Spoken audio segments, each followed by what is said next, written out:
Pipi ke Dataran Merdeka?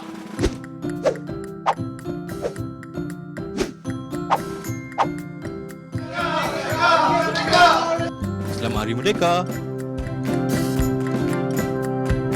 Selamat menyambut Hari Merdeka. Angka dilahirkan setahun sebelum negara mencapai kemerdekaan. Walaupun Angka tak pernah tahu masa dia lahir itu terlalu kecil untuk tahu bagaimana penderitaan orang-orang sebelum kita yang belum merdeka.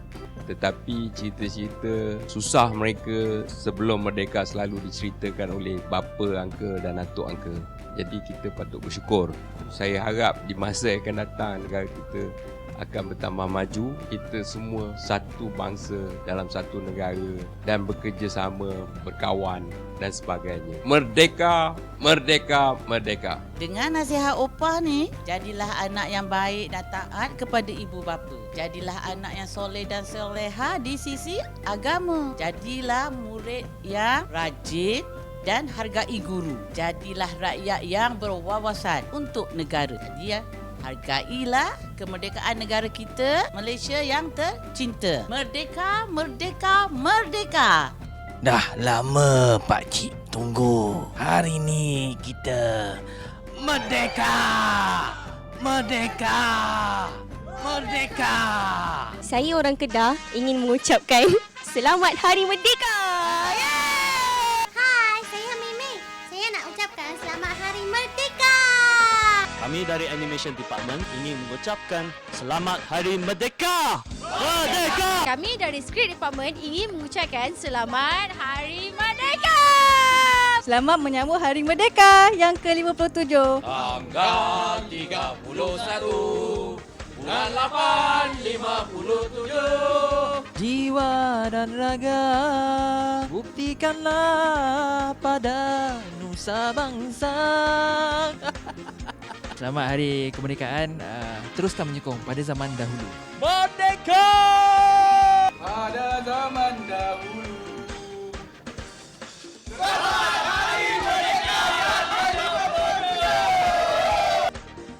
Hai, Fizi nak ucapkan Selamat Hari Merdeka untuk Malaysia yang ke-57.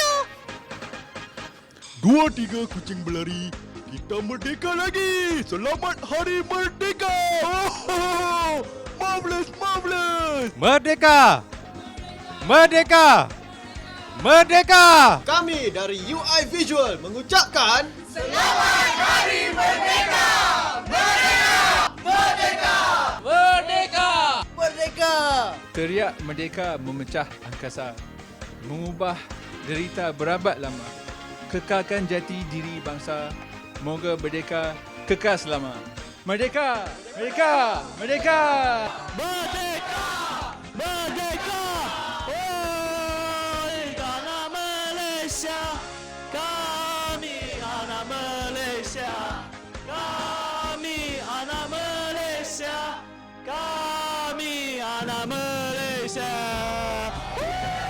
Okay, kami ingin mengucapkan selamat menyambut Hari Merdeka yang ke-57 dan teruskan menyokong UPI IPIN. Jangan lupa saksikan kami di Dataran Merdeka pada 31 Ogos pukul 7 pagi. Jangan lupa saksikan Upin Ipin di Dataran Merdeka 31 Ogos ini. Selamat Hari Merdeka yang ke-57. Adik-adik jangan lupa kibarkan bendera untuk Hari Merdeka. Jumpa Upin Ipin tahu dekat Dataran Merdeka Hari Merdeka ni. Jumpa kat sana. Selamat